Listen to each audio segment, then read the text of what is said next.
Hello everyone. Welcome back to the online class of Environmental Studies class 5th. I am here to explain lesson 21 and the chapter name is Magnificent Monuments.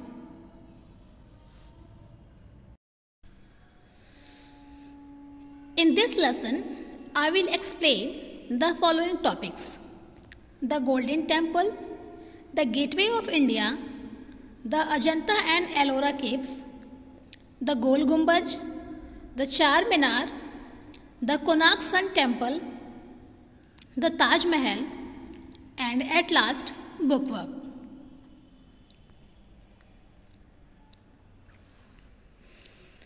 Our country India is well known for its beautiful monuments, places, temples and ancient buildings. These monuments remind us of our glorious past. Monuments are part of our heritage. Studying monuments provide us important information such as the names of rulers, who built them, the architectural style and the buildings materials used. India is a country rich in culture and heritage. There are several such beautiful and famous monuments all over India. Heritage means what we inherited. Inherited means to receive from our ancestors and from our past. India is a land of varied cultures and traditions. People from numerous castes, religions and creeds reside in our country. In all over India, you will see different lifestyle, food habits, culture, festivals, language, traditions, caste. But then also you will feel unity among Indians. That's why we say that India is a country of unity in diversity. The Golden Temple. The Golden Temple of Sri Harmandir Sahib is a holy place of worship for the Sikhs located in the city of Amritsar, Punjab. The Golden Temple is also considered a symbol of equality and human brotherhood. The temple is built around a man-made pool called Sarovar. This temple is famous for its full golden dome. It is one of the most sacred spots for Sikh. Harmandir Sahib meaning abode of God.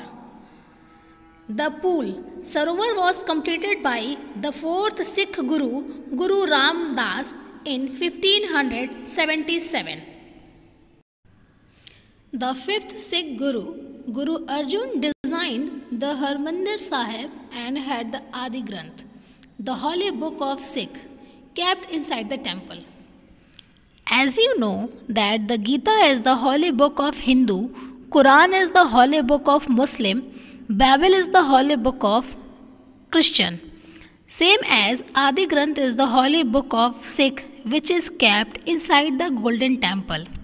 Adi Granth is also called Granth or Guru Granth Sahib. It is a collection of nearly 6,000 hymns of the Sikh Gurus.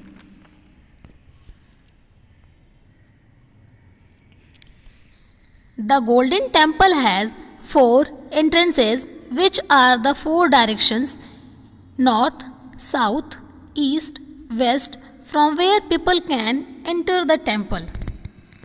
The 4 entrances were made to show the openness of the Sikh to all people of all religions.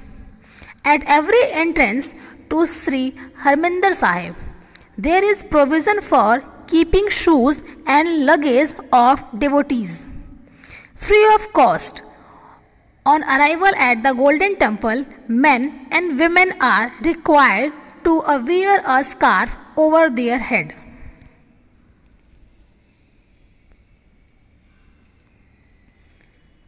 About 1 lakh people visit this holy place every day and eat langar in the free community kitchen, which provides free meals to all visitors without any discrimination.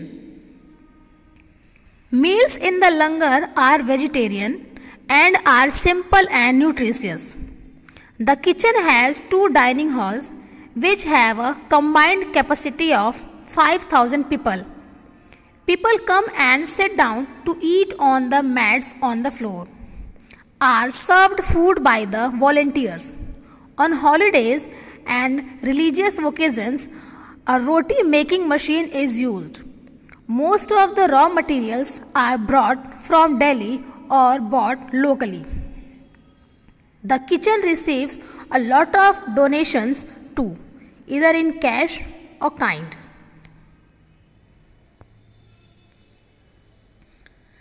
Maharaja Ranjit Singh had the upper floors of the Harmandir Sahib covered with 750 kg of gold, from which it gets its name Golden Temple.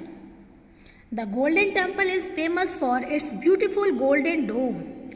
It was founded by the fourth Guru of Sikh, Guru Ram Das, and completed by his successor Guru Arjan Dev.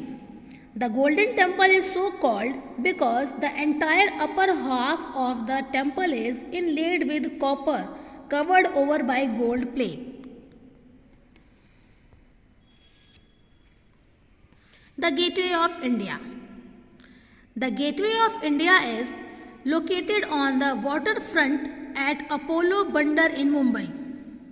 The Gateway of India is an arch monument built in the early 20th century in the city of Mumbai in the Indian state of Maharashtra. During the rule of the British government, this was used as the arrival point for the visitors from the west.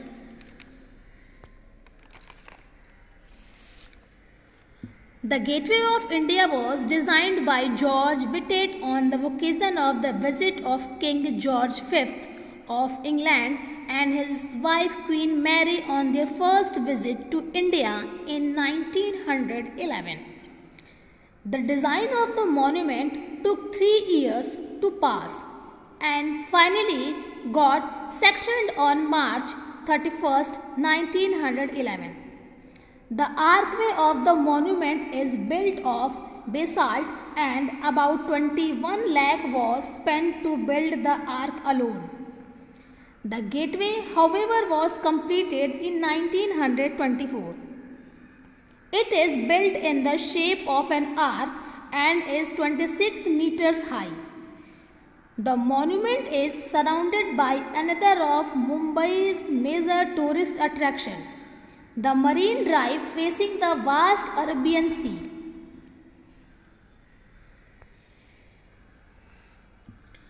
The structure of the Gateway of India is a beautiful mix of Indian, Arabic and Western architecture.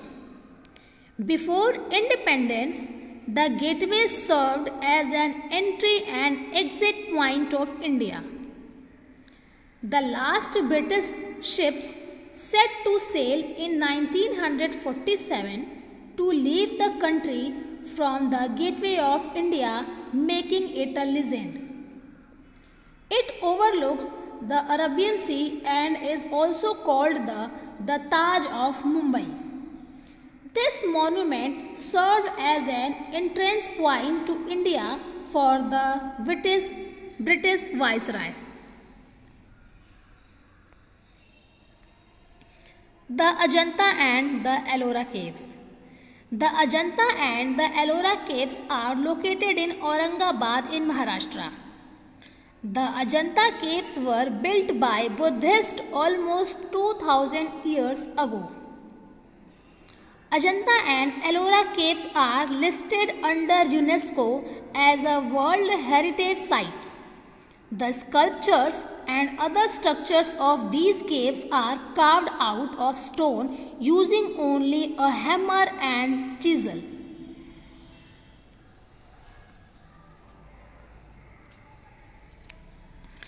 The Ajanta caves have large prayer halls is called Chaitya and Buddhist monasteries called Vihar. Now here you can see the picture of Chaitya in Bihar too. Chaityas were assemblies for the purpose of discussions. Chaitya were with stoops. Chaitya was a rectangular prayer hall.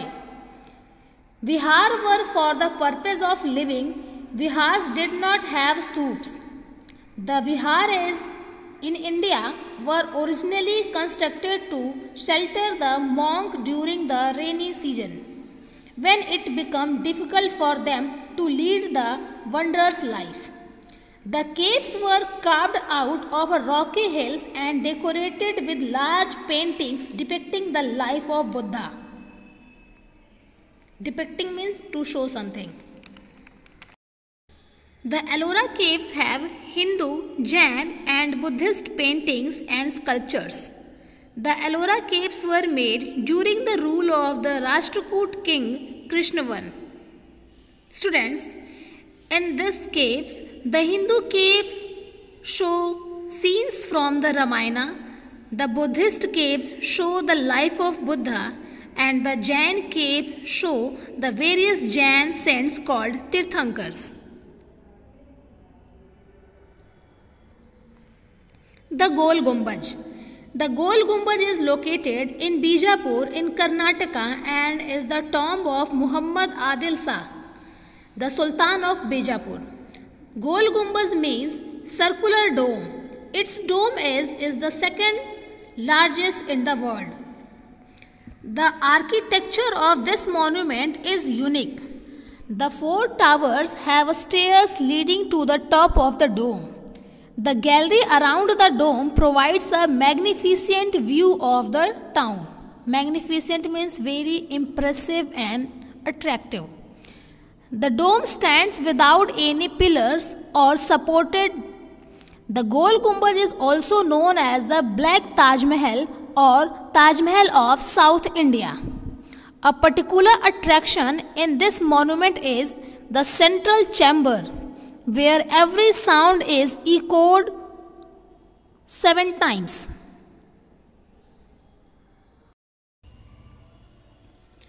Charminar, the name itself spells a charm, means chamak.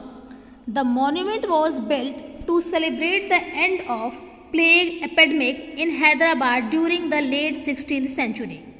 It is believed that the city of Hyderabad was built on a miracle, and that Quli Qutub Shah built this structure to mark the end of plague. The historical age of this monument is more than 450 years. It is an iconic monument in Hyderabad. Charminar was the first multi-story building built in Hyderabad.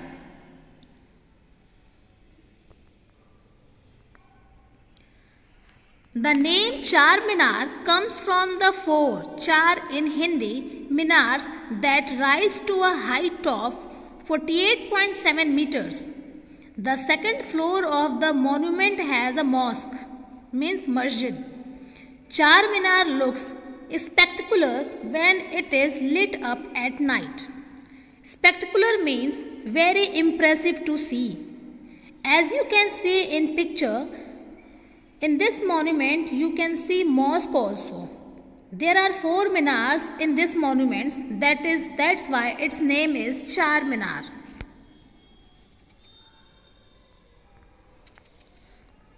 The Konark Sun Temple.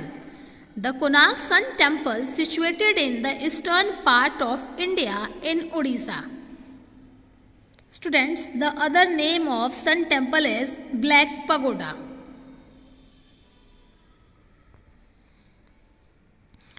The term Konark is derived from Kona, meaning corner, and Ark meaning sun. It was built by King Narasimha Dev I. The temple is mounted on 24 beautiful carved wheels. The temple dedicated to the sun god Surya is built in the shape of a chariot, the vehicle of the sun god.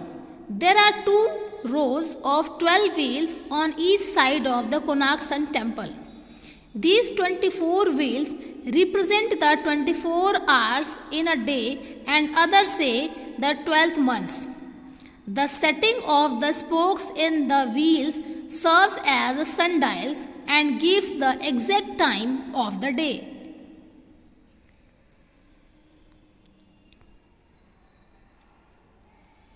The chariot is drawn by 7 horses.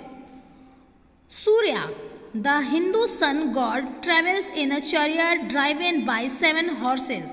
The last 2 forces are the 2 sons of Surya. Thus, the 7 horses symbolizes 7 kinds of forces, 7 stages of thinking and 7 levels of consciousness. The 7 horses also represent the 7 colors of a rainbow.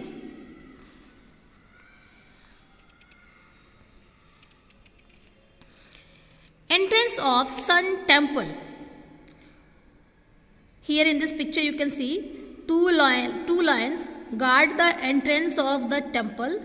This temple has sculptures of human beings in diverse forms and activities, varied flora and fauna. Flora and fauna means fruits and vegetables, flowers, and long scrolls of elephants, beasts and birds. There are 3 images of the sun god positioned to catch the rays of the sun at dawn, noon and sunset.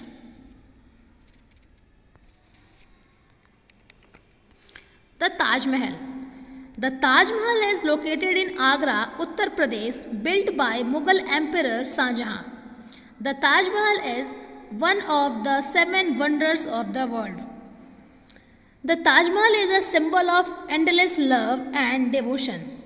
The Taj Mahal houses the tomb of Mumtaz Mahal and Shah Jahan. It is set against the backdrop of the Yamuna River. The Taj Mahal stands on a raised terrace with 4 minars at each corner. To build this monument, Shah Jahan brought the best architects in this world. It took nearly 20 years to be built by 20,000 laborers. It is made of white marbles.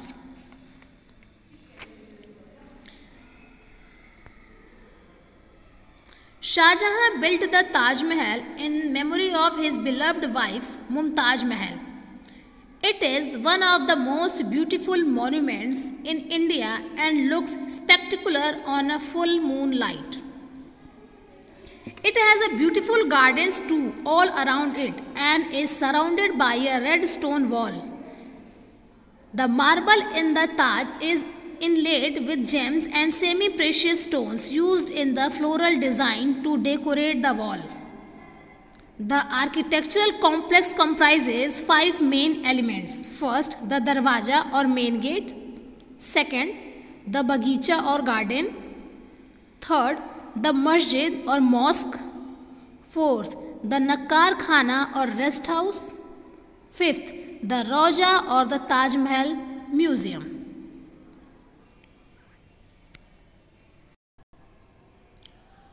This is the picture of Qutub Minar. Qutub Minar is located in Delhi. It is one of the tallest minar in India. The height of the tower is 72.5 meters and its stair has 379 steps.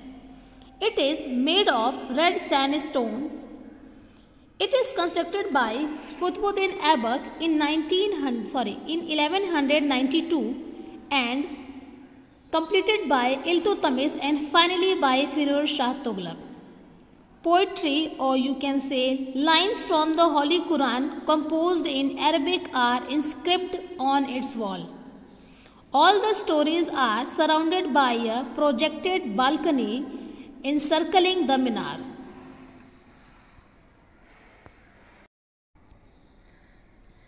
This is the picture of Red Fort.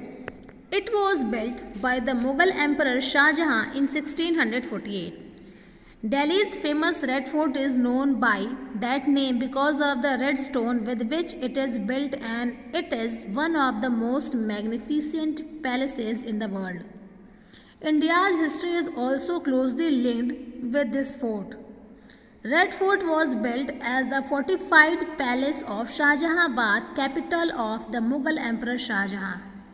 The fort also has houses, the Diwan-e-Aam, where the emperor would sit and hear complaints of the common people. The next is the Diwan-e-Khas, is where the emperor held private meetings.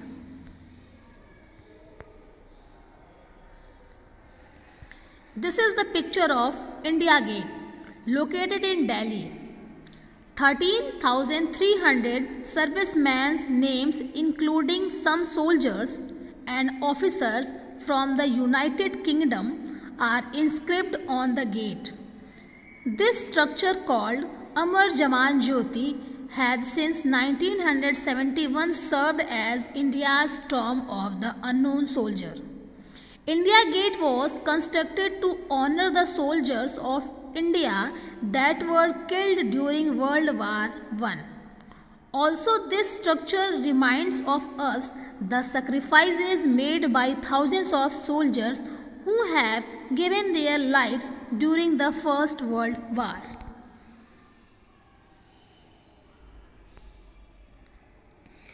All these monuments are special and a part of our heritage. The Archaeological Survey of India was established by the government to preserve, protect, repair and maintain these monuments.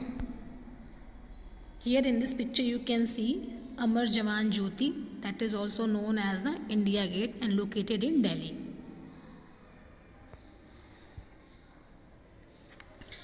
The government has set up a specialized organization called the Archaeological Survey of India that protects monuments and heritage sites.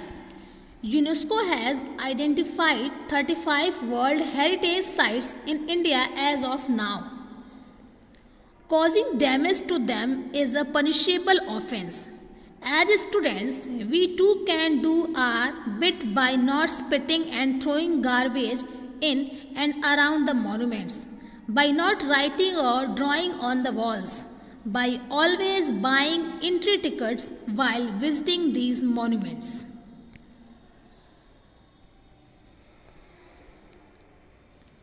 Now it's time for bookwork, page number 145 and 146. A. Fill in the blanks. 1. Odisha. 2. Muhammad Adil Shah. 3. Waste management.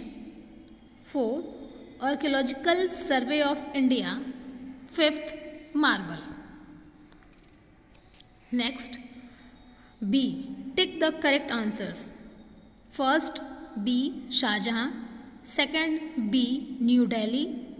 Third, C. King George V.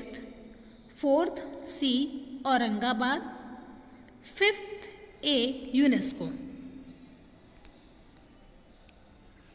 C. Write T for true and F for false. First, true. Second, true. Third, false. Fourth, false. Fifth, false. Students, complete your bookwork as it is given in this video in good handwriting and work hard for the second term. Thank you. Have a good day.